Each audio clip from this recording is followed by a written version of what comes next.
Napster was a peer-to-peer file sharing app that started in 1999 and ended in 2002.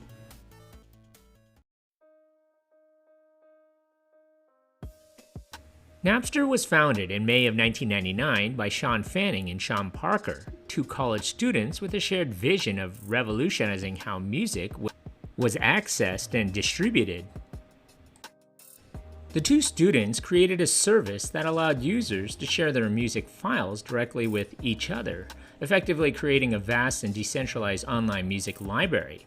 Unlike previous methods of obtaining music, Napster enabled users to easily search for and download their favorite songs without purchasing them. This peer-to-peer file sharing service allowed users to freely download and share MP3 files.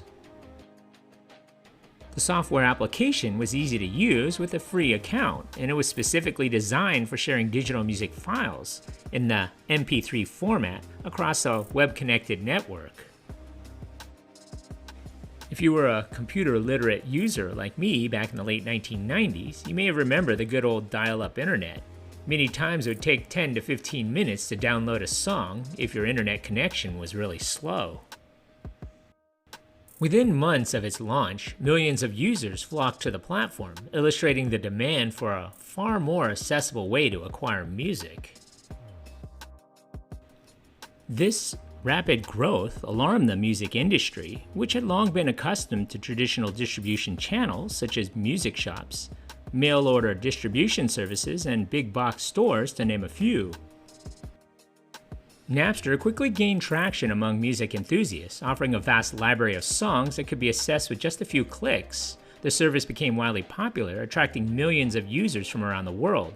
The ease of use and the ability to discover and download music for free made Napster a game changer in the industry. As Napster's popularity grew, so did the concerns of copyright holders. Artists, record labels, and music industry organizations were alarmed by the widespread sharing of copyrighted material without permission or compensation. Lawsuits were filed against Napster, accusing the company of facilitating copyright infringement on a massive scale. The file sharing service would hit its peak by February of 2001. There were as many as 1.5 million people simultaneously sharing files worldwide by using Napster's software to find and connect with one another. And Napster had embedded in the consciousness of consumers the idea of downloading songs from the internet for free, bypassing the purchase of established distribution forms such as records, tapes, or CDs.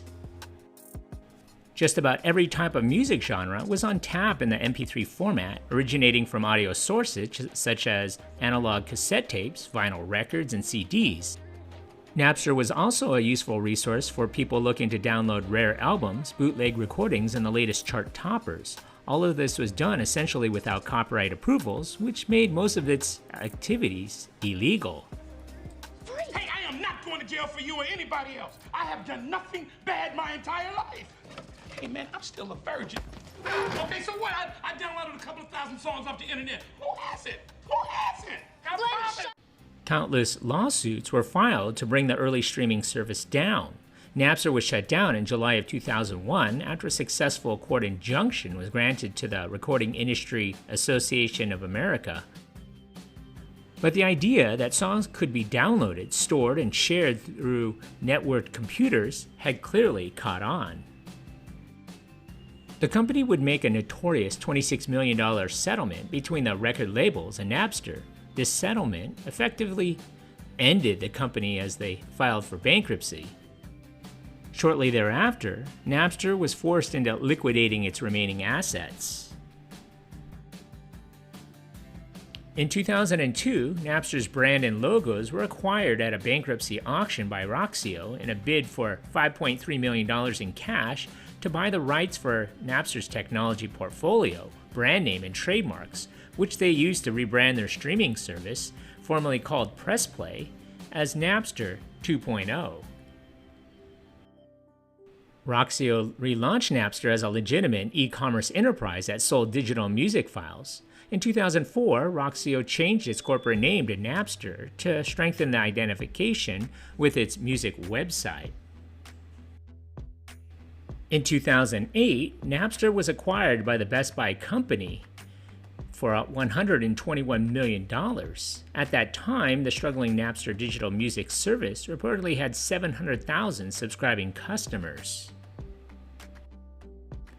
Napster was merged with the online music service Rhapsody in 2011, but in 2016, Rhapsody changed its name to Napster, reviving the brand.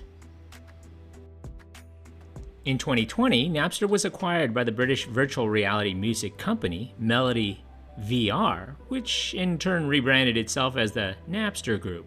Napster now offers two plans for their users, Unradio and Premiere.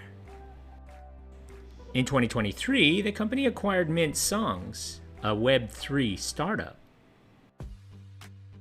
Napster's impact on the music industry was profound. It paved the way for the digital music revolution, demonstrating the power of peer-to-peer sharing and the demand for accessible and convenient ways to consume music.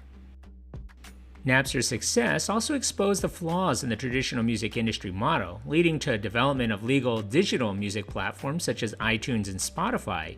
Today, the music industry has undergone a significant transformation, with streaming services dominating the market. Artists and record labels have had to adapt to new business models, relying heavily on streaming revenue rather than physical album sales.